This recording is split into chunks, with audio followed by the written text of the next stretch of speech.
دیکھیں جی، یہ جو گفتگو ہو رہی ہے اس میں 4-5 مختلف موضوعات کو چھیڑا گیا ہے جو کمپلیٹلی ڈفرینٹ ہیں ایک دوسرے سے. ایک خاندانی منصوبہ بندی کی بات کی گئی ہے، ایک بات کی گئی ہے مسنگ گرلز کی، جس کے اندر واسٹ میجورٹی وہ ہے جس کا ذکر کیا گیا کہ ایز انفنٹس ان کی دیکھ بھال ویسے نہیں کی جاتی جیسے لڑکوں کی جاتی ہے. ایک ذکر یہ کیا گیا کہ الٹرا ساؤنڈ کی ایکچوئل میڈیکل انڈیکیشن کیا ہے کہ وہ کیوں کروایا جائے. ایک اب آپ جو جس بارے میں بات کر رہے ہیں، اور ایک 5ویں بات یہ ہو رہی ہے کہ کیا اس کے بعد پھر کتنے لوگ ہیں جو کہ ابورشن یا اسقاط حمل کی طرف جاتے ہیں. جہاں تک رہی یہ اسپیسیفک ان 5 باتوں میں سے ایک بات جو آپ نے ابھی پوچھی کہ کتنے لوگ یہ پوچھتے ہیں، تو یہ تو کافی لوگ پوچھتے ہیں، اور وہ جو اس کا ریزن دیتے ہیں زیادہ تر لوگ وہ اس لیے نہیں دیتے کہ وہ جا کے اسقاط حمل کرا دیں گے، کیونکہ مجھے اب 25 سال ہو گئے ہیں اس شعبے سے، obstetrics گائنیکالوجی سے منسلک ہوئے. 25 years is quarter of a century.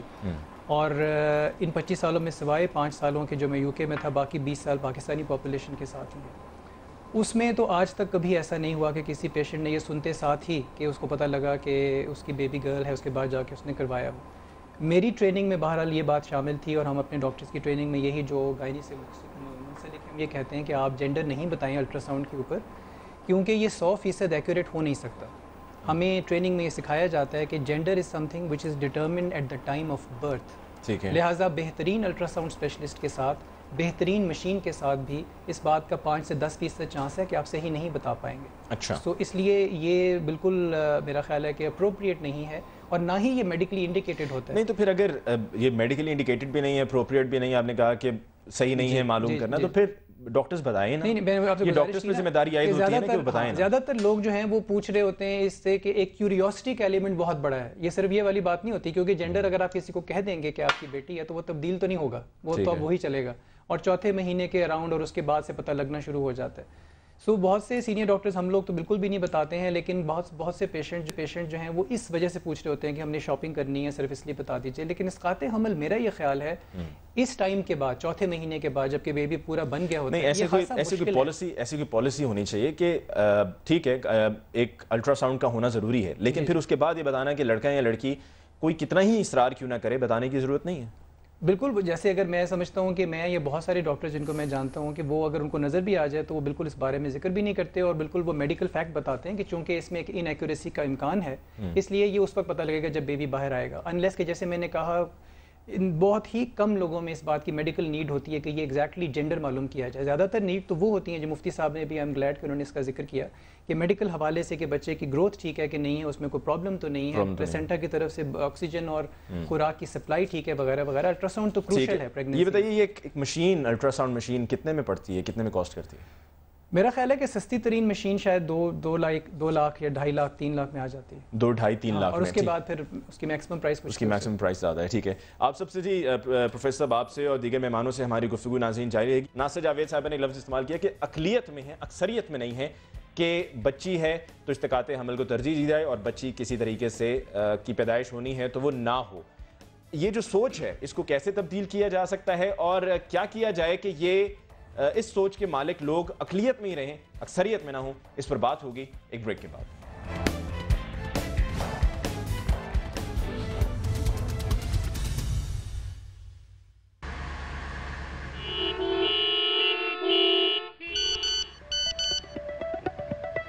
Driver, گاڑی دوسرے راستے پر موڑ لیں، یہاں سے ریلی نکلنے والی ہے.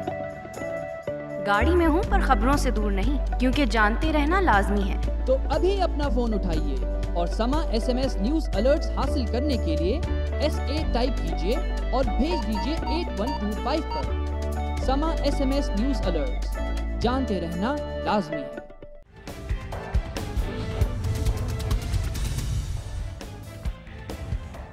ناظرین، بریک کے بعد ایک دفعہ پھر آپ کو کہتے ہیں خوش آمدید. ناصر جاوید صاحبہ، اس پوری ڈسکشن میں جہاں پر آپ نے یہ بات کی کہ 40 سال کے بعد عورتوں کی تعداد شادی کے لیے کم پڑ جائے گی، وہاں پر آپ نے یہ بھی بات کہی کہ مرد حضرات کو ایک سے زیادہ شادی کرنے پر ان کی پابندی ہونی چاہیے، اور اگر کوئی ایسا کرتا ہے تو قانون سازی کے ذریعے ان کو سزا یا جرمانہ بھی ہونا چاہیے. تو کیا ہم اب مرد حضرات، ایسا تو نہیں ہے کہ مرد حضرات کے پیچھے پڑ گئے ہیں کہ مرد حضرات ایسا کرتے ہیں ویسا کرتے ہیں، یا آپ کو کیوں لگتا ہے یہ سب کرنا کس لیے ضروری ہے؟ دیکھیے، وہ بات یہ ہے کہ جب ہم اس نتیجے پہ، اور یہ رائے ہے کہ یہاں پہ لڑکیوں کی تعداد کم ہی ہو رہی ہے، اور یہ بھی اتفاق رائے ہے کہ الٹرا ساؤنڈ جو ہے اس کا استعمال جو ہے وہ ضروری ہے، کیونکہ بیماریاں جو ہیں پیدائش سے پہلے وہ پتہ لگتی ہیں۔ اب بات رہ گئی یہاں تک کہ شادی کی۔ اسلام میں یہ ہے کہ شادی جو ہے وہ سنت ہے، اور یہ بھی ہے کہ جو شادی نہیں کرتا ہے وہ میری امت میں سے نہیں ہے، یہ حدیث بھی ہے۔ اور اس کے علاوہ قرآن مجید میں یہ ہے کہ جس کے پاس کوئی سہولت نہ ہو کفالت کرنے کی اپنے خاندان کی، وہ اجتناب کرے اور شادی نہ کرے۔ یہ تمام باتیں جو ہیں ان کے بارے میں ہمارے پاس احکامات ہیں۔ اور دوسری شادی پہ پابندی ہو، اول تو ہونی ہی نہیں چاہیے، اگر کوئی کر لے تو اس پہ یقیناً قید اور جرمانہ، یہ ہماری already Muslim family laws ordinance میں ہے، لیکن 500 جرمانہ اور 6 مہینے قید تو کچھ ہے ہی نہیں۔ وہ 6 مہینے قید جو ہے اس کی کتنی سزا یا جرمانہ ہونا چاہیے؟ کتنی سزا یا جرمانہ ہونا چاہیے آپ کی نظر میں؟ دیکھیے، ایک تو وہ ہوتا ہے سزا قید کی جو پروہیبٹری کلاز میں آئے، جس میں بیل نہیں ہو سکتی، وہ 10 سال سے زائد ہوتی ہے۔ اور دوسری بات یہ ہے کہ جرمانہ تو یہ ہے کہ یہ ڈسکریشن آف دا کورٹ پہ ہو رہی ہے۔ اب جو بہت بڑا کوئی اگر یہاں حکمران ہے جس کو ہم نے اپنے اکثریت رائے سے کیا ہوا ہے الیکٹ، وہ ایسا کام کرے، اور کرتے ہیں سارے، تو ان کے لیے تو جرمانہ بہت زیادہ ہونا چاہیے۔ یہ تو یعنی کہ آپ یہ تجویز کر رہی ہیں کہ دوسری شادی کرنے پر 10 سال کی قید ہونی چاہیے کم از کم؟ سے زیادہ کم از کم 10 سے زیادہ، اور جرمانہ حسب حیثیت۔ جرمانہ حسب حیثیت۔ مفتی صاحب، آپ نے بھی سنا ناصر صاحبہ نے جو دوسری شادی کے حوالے سے بات کی، آپ کی میں رائے جاننا چاہوں گا کہ آپ سمجھتے ہیں کہ اس وجہ سے کہ خواتین کی تعداد کم ہوتی جا رہی ہے، چاہے اس کی وجہ استقاط حمل ہو، چاہے اس کی وجہ وہ مسنگ لڑکیاں ہوں جو کہ پیدائش کے بعد ان پر وہ توجہ نہیں دی جاتی جو لڑکوں پہ دی جاتی ہے، کیا آپ بھی اس سے متفق ہیں کہ دوسری شادی کسی بھی مرد کو دوسری شادی کی اجازت نہیں ہونی چاہیے، اور اس پر قانونی اعتبار سے پابندی لگا دینی چاہیے، اور سزا بھی ایک مقرر کر دینی چاہیے، اور وہ سزا بھی 10 سال سے زیادہ ہونی چاہیے؟ بسم اللہ الرحمن الرحیم۔ محترمہ جسٹس صاحبہ میرے لیے نہایت قابل قدر ہے۔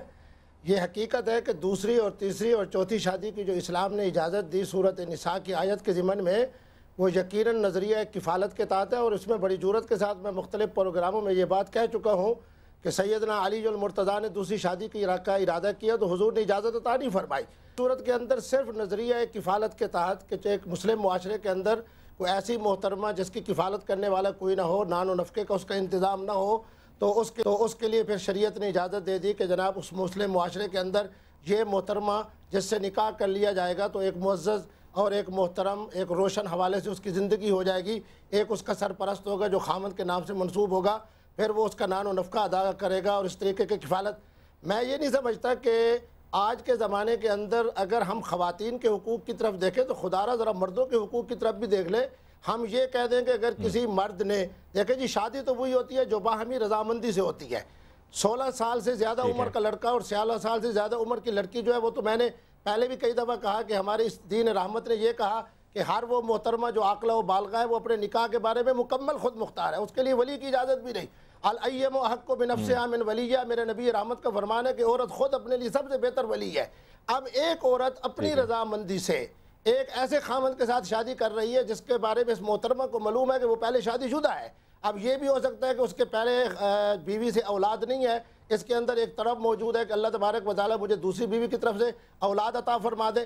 یہ بھی ہو سکتا ہے کہ وہ یہ سمجھتا ہے کہ میری پہلی بیوی جو ہے وہ بیمار ہے، اور اس محترمہ کو بھی معلوم ہے کہ اس بیچاری کی ایک حاجت ہے، اور اس کی حاجت کے اندر وہ اس کے ساتھ تعاون کر رہی ہے۔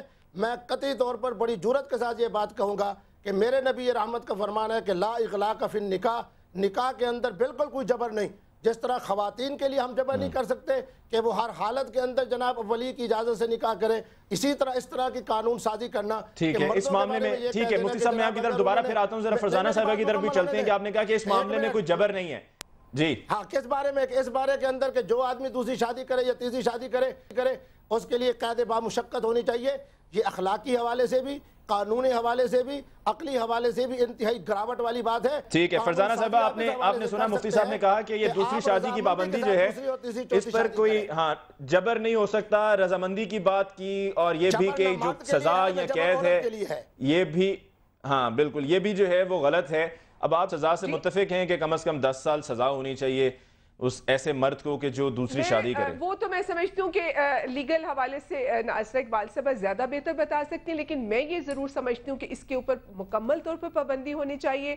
جو ایک حد تک جو ہمارا مسلم فیملی لا آرڈیننس ہے اس میں یہ ہے کہ پہلی بیوی کی اجازت کے بغیر آپ دوسری شادی نہیں کر سکتے، اور میرا خیال ہے کہ واقعی اگر آپ پہلی بیویوں سے اجازت لیں تو شاید کسی بھی مرد کے لیے ممکن نہیں ہوگا کہ اس کی بیوی اتنی آسانی سے اس کو اجازت دے دے. تو ایک طرح سے اگر اجازت دے دیں پھر تو کوئی حرج نہیں، اس پہ عمل درآمد نہیں ہوتا. نہیں، میرے خیال میں تو یہ ہے کہ مطلب ظاہر عورتیں تو مجبوری سے اجازت دیں گی. مثال کے طور پہ ایک عورت جو ہے وہ اس کے پاس نہ تعلیم ہے نہ ہے، اور وہ معاشی طور پہ مرد کی محتاج ہے، تو پھر اگر اس کا میاں دوسری شادی کرنا چاہتا ہے تو پھر وہ مجبوراً اس کو اجازت دے گی، وہ کہ ایٹ لیسٹ میرے بچے یا مجھے کچھ نہ کچھ خرچہ تو دے گا. ناصر صاحبہ یہ آپ نے کیسے یہ طے کر لیا کہ کم سے کم 10 سال سزا ہونی چاہیے؟ یہ آپ نے یہ مقرر کیسے کی سزا کہ جی 10 سال اور اس سے زیادہ کی سزا ہونی چاہیے؟ میں نے آپ سے عرض کیا تھا کہ 10 سال پروہیبٹری کلاز ہے. پروہیبٹری کلاز کا مطلب ہے کہ 10 سال سے زائد اگر سزا کا معیار ہو نا تو اس پہ بیل نہیں ہوتی. ہمارے قانون میں اس وقت جو ہے سزا 3 مہینے یا 6 مہینے. تو جس شخص نے دوسری شادی کر لی ہوتی ہے بغیر اجازت کے وہ بیل کرا لیتا ہے اور 1 دن کے لیے بھی جیل نہیں جاتا، اور وہاں جرمانہ جو ہے وہ شاید 1000 روپے ہے. تو 1000 روپے جس نے اب اتنے بڑے کسی الیکٹڈ ممبر نے کی یا کسی سول سرونٹ نے کی یا کسی تاجر نے کی، اس کے لیے 1000 روپے کی تو کوئی وقت ہی نہیں. تو 10 سال کا میرا کہنے کا مقصد یہ تھا کہ بیل نہ ہو سکے. میں ذرا یہاں پہ ڈسکشن میں پروفیسر طیب صاحب کو بھی شامل کرنا چاہوں گا. جی پروفیسر صاحب. میں اس پہ کامنٹ میں کرنا چاہ رہا تھا. ایک بڑی دلچسپ گفتگو ہوئی. میں تو ایک سائنسدان ہوں، ایک سائنٹسٹ ہوں، اور میرا خیال ہے کہ جس ڈیٹا بیس کے اوپر یہ سارا پریمس رکھا جا رہا ہے وہ ڈیٹا بیس ایک فکرے میں ہے کہ معاشرے میں خواتین کم ہو گئی ہیں اور مرد ہو گئے ہیں زیادہ. اور جیسا کہ ہمارے سامنے ابھی آیا ہے کہ 1998 کے بعد سینسس ابھی ہمارے پاس اویلیبل نہیں ہے. میں ایز اے سائنسدان یہ سوچتا ہوں کہ یہ ممکن ہے کہ 2012 کا سینسس جو ہے وہ کافی دلچسپ ہو، کیونکہ ہمارے سامنے تو جناح ہسپتال لاہور میں کام کرتا ہوں جہاں پہ میں نہیں کہوں گا کہ خواتین بچیوں کی تعداد زیادہ ہے، لیکن بے شمار بچیاں بھی پیدا ہوتی ہیں. اور جیسے میں نے عرض آپ سے کی کہ اسقاط حمل جینڈر جاننے کے بعد بہت ہی ان کامن ہے ہمارے میں، بہت ان کامن ہے. زیادہ کامن وہ ہے کہ پریگننسی ہوتے ہی لوگ کہتے ہیں جی گروا دیں، اور ہم چونکہ منع کر دیتے ہیں تو وہ بیک اسٹریٹ ابارشنسٹ کے پاس چلے جاتے ہیں. سو آئی پرسنلی فیل کہ جب تک یہ ہمارے پاس 2012 کا ڈیٹا بیس نہیں آتا تب تک کہنا جو ہے کچھ قبل از وقت ہے. ایک اور نمبر 2 میرے خیال میں جیسے کہ مفتی صاحب نے فرمایا بڑی امپورٹنٹ بات ہے یہ کہ یہ ایک ایسا پارٹنرشپ ہے جس میں 2 لوگ انوالوڈ ہیں. اس میں سے چن کے ایک کو 10 سال اندر کر دینا، دوسرے کو گھر بھیج دینا، یہ تو لاجکلی مجھے سمجھ نہیں آئی بات. تو سزا اگر آپ نے رکھنی ہے تو پھر دونوں کے لیے رکھیے، کیونکہ وہ بھی تو جان بوجھ کے کرے گی. انصاف برابری کے ساتھ، تو انصاف برابری سے ہونا چاہیے. ٹھیک ہے. فرزانہ صاحب آپ نے سنا بھی ڈاکٹر صاحب نے جو کہا، مفتی صاحب سے انہوں نے کہا کہ جو بات سزا کی ہے اس میں برابری کے ساتھ ہونا چاہیے. صرف مرد کو ہی سزا نہیں ہونی چاہیے، اس کو ہی برا بلا نہیں کہنا چاہیے، بلکہ دیکھنا چاہیے کہ دوسری جانب کیا صورتحال ہے. نہیں دیکھیں، اس میں آپ دیکھیں نا کہ ان کی پوزیشن کیا ہے. مثال کے طور پہ عورت تو ایک وقت میں دو شادیاں نہیں کر سکتی نا، یا 2 شوہر نہیں رکھ سکتی ہے. اس کی تو پہلی ہی شادی ہوگی، یا اگر اس کی دوسری ہے تو اس نے پہلے سے طلاق لی ہوگی، لہٰذا اس کا تو ایشو نہیں بنتا نا. میں یہ کہنا چاہ رہا ہوں اس وقت کہ محترمہ فرزانہ باری صاحبہ اور ہماری جسٹس ناصرہ صاحبہ کو میں سینکڑوں ایسی خواتین جنہوں نے اپنی مرضی سے اپنی خوشی سے اپنے خاوند کو کہا کہ تم جناب شادی کر لو اس وجہ سے، پھر اسی گھر کے اندر دونوں خواتین اس قدر مزے سے رہتی ہیں کہ ایک محترمہ کھانا پکا رہی ہے اور دوسرے جناب اس کے لیے سالن تیار کر رہی ہے. ٹھیک ہے، یہ آپ کے ملتان کا ہی واقعہ ہے. مفتی عبدالقوی صاحب اپنی بات مکمل ضرور کیجئے گا. میں یہاں پہ ایڈ کرنا چاہ رہا تھا کہ آپ کے شہر ملتان کا ہی واقعہ ہے کہ جہاں پر ایک مرد نے 2 بہنوں سے شادی کی تھی اور کافی اس وقت دھوم دھام سے شادی ہوئی.